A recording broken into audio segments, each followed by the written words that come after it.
Vous êtes rapporteur de la commission d'enquête, vous invitez Nagui pour qu'il se justifie de ses marges et de ses gabegies. Vous êtes un énorme roussiste, voilà, et c'est pas moi qui le dis. C'est Nagui qui, c'est bon, il a sorti le totem d'immunité, il a sorti la carte magique, le joker. Vous êtes roussiste, alors je peux continuer de faire tout ce que je veux et vous n'allez absolument rien faire ni rien dire. Mesdames et messieurs les Français, je peux continuer de jouir de votre argent et si vous osez, si vous avez l'audace de contester, vous êtes d'énormes roussistes. Voilà, alors, roussiste de quoi ? Je n'en sais rien, ça fait que moi, si Nagui me vole de l'argent, est-ce que je peux le traiter de roussiste ? Du coup, voilà, roussiste. Mais heureusement, notre ami Charles Aloncle, eh bien, qui rapporte cette commission d'enquête, va poutrer notre ami Nagui. Et oui, il prend cher notre ami Nagui, mais remarque, je vous rappelle que c'est plutôt notre argent via France Télévisions et Media One qui prend cher surtout, donc ne rigolez pas avec votre pognon, mais allons-y. Les amis, une fois de plus, petit storytelling du monde moderne de la commission d'enquête sur Nagui. Qu'est-ce qu'il nous dit ? Comment est-ce qu'il nous le dit ? Comment nous fait-il passer des vessies pour des lanternes, l'enfer pour le paradis? On voit ça ensemble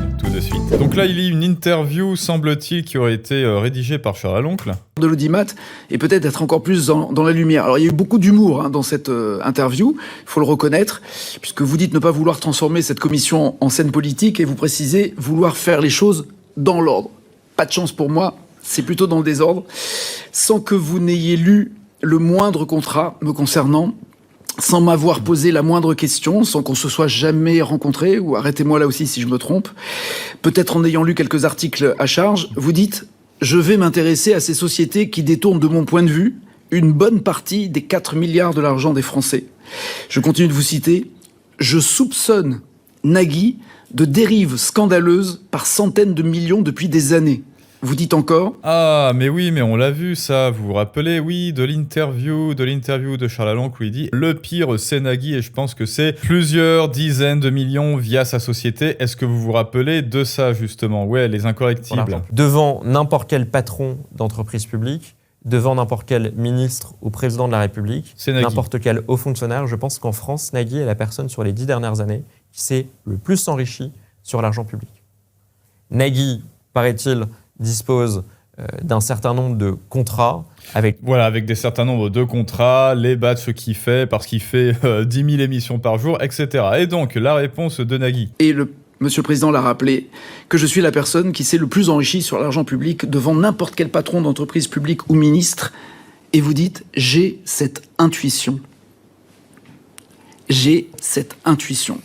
Alors, je ne sais pas à quoi vous vous attendiez. Alors là, c'est vrai que objectivement, ça, c'était une porte d'entrée vers Source Montpalantir, j'ai une intuition. C'est dommage, je pense pas qu'il le fasse, je ne sais pas s'il a vraiment prononcé le terme intuition quelque part, mais c'est vrai que là, du coup, vous pouvez vous engouffrer dans la brèche. Un producteur colossal sur France 2, sur France Télévisions. Vous avez une idée de la somme à peu près ? Pour l'instant, j'ai demandé un certain nombre de pièces, mais sur les dernières années, ça se compte, je pense, ça se compte en centaines de millions. Ah, ça se compte... Ah, alors, même pas en dizaines, en centaines de millions, Nagui. Bon, très bien. Ça s'appelle découvrir le poteau rose, hein, objectivement, Nagui. Hein. Vous savez, quand vous cherchez à vous excuser, à faire contrition devant un adversaire, et donc, vous recherchez le bon extrait pour vous excuser et pour voir les vrais chiffres, et en fait, il se trouve que les vrais chiffres, c'est encore pire que ceux que vous pensiez, et au final, c'est pas à vous de vous excuser. Mais bon, passons. Monsieur Charles-Henri Aloncle, en me jetant en pâture comme ça, sans aucune preuve, à part votre intuition, à la suite de vos différentes... Pardon ? On va... Monsieur... Très bien, on en parlera. Donc, à la base... Je vous propose, alors c'est pas... Pardon, excusez-moi. C'est un article. Monsieur... Et là, la carte du roussisme. Monsieur le rapporteur, c'est pas un dialogue entre vous. Monsieur Nagui, je vais vous laisser... Ah pardon, je répondais, oui. Allez au bout de votre propos introductif et le rapporteur vous répondra. Allez en tout cas, à la suite, je vais l'être et avec un plaisir... que vous ne pouvez imaginer. Allez au bout. Très bien, il va tenter de démonter Charles Aloncle avec un plaisir qu'il ne peut imaginer. Donc là, déjà, du passif-agressif, très bien. À la suite de vos différentes interviews, toutes ayant un passage accusateur à mon encontre, relayé sur les réseaux, mais surtout hors du cadre et du travail de cette commission, votre intuition, comme vous dites, a déclenché à mon encontre des injures, des menaces, des incitations à porter atteinte à mon intégrité physique, le tout avec de nombreux messages racistes. Alors vous vouliez sans doute écorner mon image auprès du public, mais vos actes et vos déclarations sont allés bien plus loin, jusqu'à des menaces de mort. C'est la raison pour laquelle... Rappelez-vous, on peut être raciste avec Nagui, mais voilà, si vous êtes breton, si vous êtes breton ou si vous êtes de Lille, on ne peut pas parce que le roussisme anti-blanc n'existe pas. On ne peut pas être raciste avec Charles Aloncle, par exemple, et non, c'est impossible. J'ai déposé une plainte il y a 1 mois, c'est la vérité, monsieur. Non, attendez, on va être précis. Non, monsieur le... Je parle pas de vous. Non. Je parle pas de vous. Attention, on va être... Ah non, monsieur... je parle pas de vous. Et... Laissez-moi poursuivre. J'ai déposé une plainte il y a 1 mois et demi et pas la semaine dernière. Allez au bout de votre intervention, mais s'il vous plaît, je vous l'aurais dit ici, et je suis moi le garant quand même à la fois de la dignité et de la sérénité de notre débat. Mais je suis très serein et je le dis très calmement. La plainte a été déposée il y a 1 mois et demi et pas donc la semaine dernière. C'est une plainte contre X, monsieur. S'il vous plaît, monsieur le rapporteur, s'il vous plaît, une petite seconde. On est là pour mener un travail, et je vais vous laisser terminer, monsieur Pham, il vous reste quelques minutes. C'est gentil. On est là, effectivement, je comprends que vous répondiez effectivement aux déclarations du rapporteur. Je vous propose de ne pas entrer tous les deux dans un dialogue. Monsieur le rapporteur vous répondra, il a d'ailleurs beaucoup de questions à vous poser. Bien sûr. Je vous laisse aller au bout, alors, vous nous précisez bien que vous ne l'accusez pas le rapporteur. Contre X. C'est une plainte contre X auprès du procureur de la République à l'égard des auteurs. Alors après, Charles Aloncle va répondre. Là, pour l'instant, on écoute Nagui. De cette campagne de haine, à l'égard de ces personnes qui menacent de mort, à l'égard de ces personnes qui m'insultent. Dans vos déclarations, vous confondez et vous créez l'émotion, vous créez du buzz en confondant chiffre d'affaires et bénéfices. Vous avez été vous-même entrepreneur, vous savez très bien la différence, et vous savez très bien qu'en mélangeant ces chiffres et ces points de vue, ça devient évidemment des fake news, mais surtout ça attise la convoitise, la bêtise et les menaces dont je suis victime. Très bien, bon alors on va prétexter, on va se dire que le chiffre d'affaires effectivement de sa société dont j'ai oublié le nom, désolé, Banijé, un truc comme ça, c'est plusieurs centaines de millions d'euros, et étant donné que Nagui se fait des marges, semble-t-il, d'après les sources, à 50%, parfois, toute charge comprise bien sûr après les impôts, etc. Parce que oui, lui aussi il paye des impôts, du coup, combien est-ce qu'il encaisse dans sa poche? Est-ce qu'il encaisse un petit SMIC par mois? Un petit SMIC, écoutez, dites-le moi en commentaire, bien sûr, si vous avez fait les calculs. Alors maintenant, parce que c'est important tout de même, donc on a laissé la parole à notre ami Nagui, il y a eu des méchants roussistes, et nous condamnons fermement, et les menaces de mort, nous condamnons fermement, parce que d'un côté ou de l'autre, c'est complètement indigne, mais maintenant, nous allons écouter la réponse de notre ami Charles Aloncle. Voyons comment est-ce qu'il lui répond. Insinuer des menaces de mort, je suis pas sûr que ce soit parfaitement fidèle à ce qu'on attend de cette audition. En tout cas, Monsieur Nagui Pham, je vous remercie de venir répondre à l'ensemble de nos questions. En fait, je trouve que votre propos liminaire est assez fort pour faire preuve de pudeur, qui semble être une notion qui semble vous échapper. Aïe, oui, non, parce que je vous ai fait l'économie de tout son propos liminaire qui a duré 10 minutes, mais notamment, il disait j'avais pas de pain pour manger, mon papa, ma maman, etc. Bref, storytelling de la S, classique. D'abord, je trouve ça assez fort, d'ailleurs, déjà de m'accuser de cyberharcèlement. Pourquoi ? Parce que vous m'avez jeté en pâture sur un post aussi mensonger qu'indigne devant 1 demi-million de vos abonnés, expliquant que vous étiez convoqué dans cette commission d'enquête parce que vous seriez vegan et d'origine égyptienne, m'accusant ouvertement de racisme. Vous l'avez fait alors que vous êtes suivi par une telle communauté qui n'a pas tardé à m'envoyer des milliers de messages, dont certaines menaces de mort, que vous avez proprement orchestrées par ces accusations. Vous voyez, c'est toujours comme ça en fait, c'est menace de mort contre menace de mort, c'est compétition, c'est menace de morception, c'est toujours je me rends digne face aux gens en me rendant victime. Bon ça c'est très franco-français, et je me rends victime en disant mon Dieu, j'ai des menaces de mort, je reçois des menaces de mort. Alors regardez, là déjà vous binarisez le monde, imposition d'un paradigme, où vous binarisez le monde dans lequel l'audience s'intègre avec vous, où il y a des méchants et des gentils, et regardez, je reçois des menaces de mort du camp opposé. Alors c'est le camp opposé, les méchants, mais ça c'est évidemment un faux syllogisme, parce que les insultes et les menaces de mort, c'est les deux camps justement qui s'insultent et qui se menacent de mort. Et là vous le voyez, Charles Aloncle tout comme Nagui viennent de le prouver tous les deux. Autrement dit, c'est du non séquitur bien sûr, et c'est un argument complètement inane. Oui, les menaces de mort existent, mais les menaces de mort hélas n'ont pas de camp. Allez. Mensongère. Je trouve ça fort de parler de fausses informations, de fake news, quand, dans mon rôle de rapporteur, et c'est une commission d'enquête, notre rôle c'est d'enquêter, je n'ai fait que relayer une enquête de Mediapart, que vous n'avez pas contesté, vous n'avez pas accusé Mediapart d'être raciste ou anti-vegan.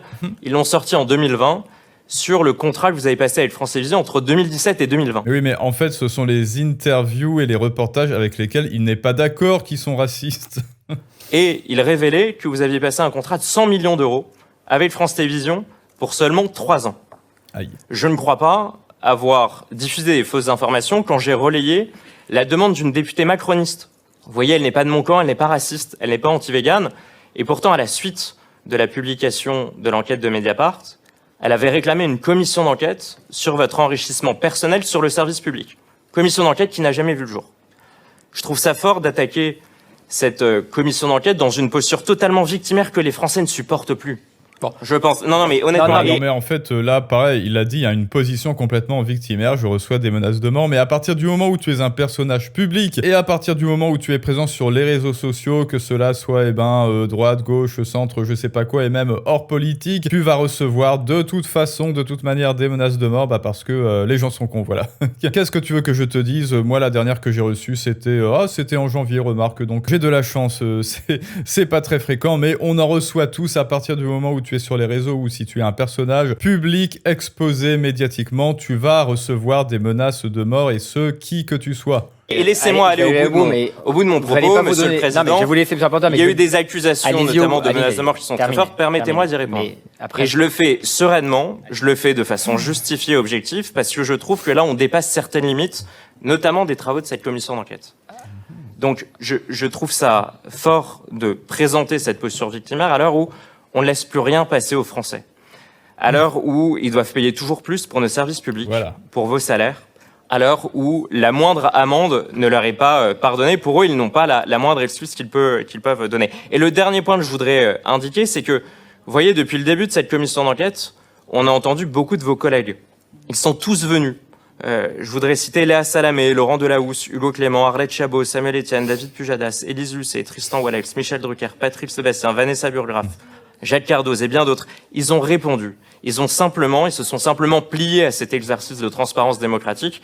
Et c'est simplement ce qu'on vous demande de faire cet après-midi, de pas porter d'accusations mensongères, mais simplement de nous répondre, parce que simplement, je crois que le but d'une commission d'enquête, c'est pas de faire plaisir aux gens à qui on tend un micro, mais c'est de se renseigner sur d'éventuelles dérives et dysfonctionnements pour mieux les résoudre et pour mieux, à la fin, sauver ce service public de l'audiovisuel auquel on tient. Donc ma toute première question, pardonnez en tout cas la longueur de ce propos. Ah voilà, en fait, technique du recadrage. S'il vous plaît, Nagui, arrêtez cette victimisation, cette compétition victimaire, menace de mort. Roussiste, vous êtes tous roussistes, laissez-moi faire ce que je veux faire. Non, ça suffit. Et donc là, il opère la technique du reframing, c'est-à-dire qu'il rend les arguments, les pseudo-arguments de Nagui, il les éclaire à la lumière crue et il dit ça suffit, ça c'est de la manipulation. Maintenant, arrêtez et répondez aux questions. Et c'est tout précisément le rôle d'un rapporteur, alors qu'il aurait pu continuer la surenchère, oui mais vous, et au final il se serait peut-être bagarré, il y aurait peut-être eu un octogone dans l'Assemblée là, et il se serait battu et il y aurait encore eu des complications, n'est-ce pas? Mais non, moi je pense que Charles Aloncle a bien répondu. Liminaire de ma part, mais c'était aussi pour répondre, je trouve, à la force de vos accusations en propos introductifs. Pourquoi une telle véhémence? Pourquoi d'ailleurs de telles menaces, notamment de porter plainte? Vous m'avez menacé sur les réseaux sociaux de porter plainte directement contre moi dans mon rôle de rapporteur. Quelles sont les choses que vous auriez finalement à cacher pour envisager une plainte et des poursuites en justice? Ah, mais attendez, moi, cette réponse, elle m'intéresse. Est-ce qu'elle vous intéresse, hein? Alors, est-ce qu'on va faire un extrait supplémentaire? Allez, on continue le petit clash et après, on débrief. Le rapporteur. Moi, ce que j'ai fait, je me suis défendu face à vos attaques. Vous parlez d'intuition, vous reprenez en effet des articles.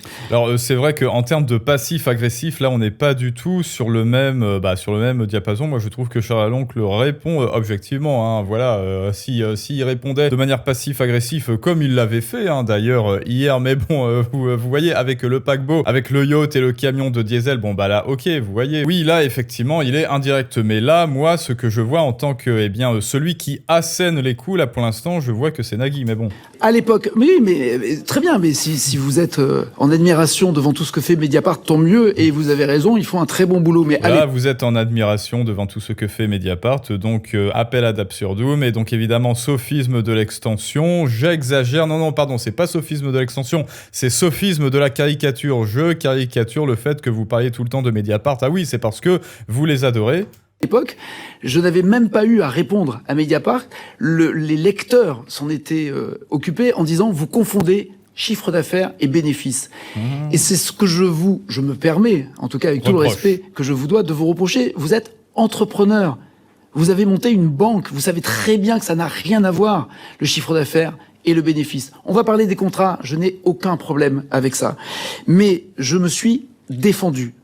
Et je pense le faire avec beaucoup de pudeur, malgré ce que vous venez de dire. Alors, ce qui est formidable, c'est que non, moi, étant donné le passif agressif, je ne peux pas dire qu'il se soit défendu avec beaucoup de pudeur. Il a surtout essayé, de toucher les petits clous hors du terrain de rugby, n'est-ce pas? Mais bon, allez, dites-moi maintenant, les amis, ce que vous en pensez. En réalité, il y a énormément, hein, vous le voyez, la commission dure 3 heures. Il y a énormément de choses à dire sur cette commission, et c'est pour cela que ce matin, on a fait le coup du van et du diesel, et là on est en train de faire le petit clash du propos liminaire, et il y a encore énormément de choses à dire sur cette commission. Donc si vous voulez que l'on continue le travail, dites-le moi, Nicolas, vite, on continue le travail sur cette commission. Dites-moi ce que vous en pensez, les amis, et je vous dis à tous à très bientôt pour un prochain Storytelling du monde moderne, mais ça c'est une autre histoire.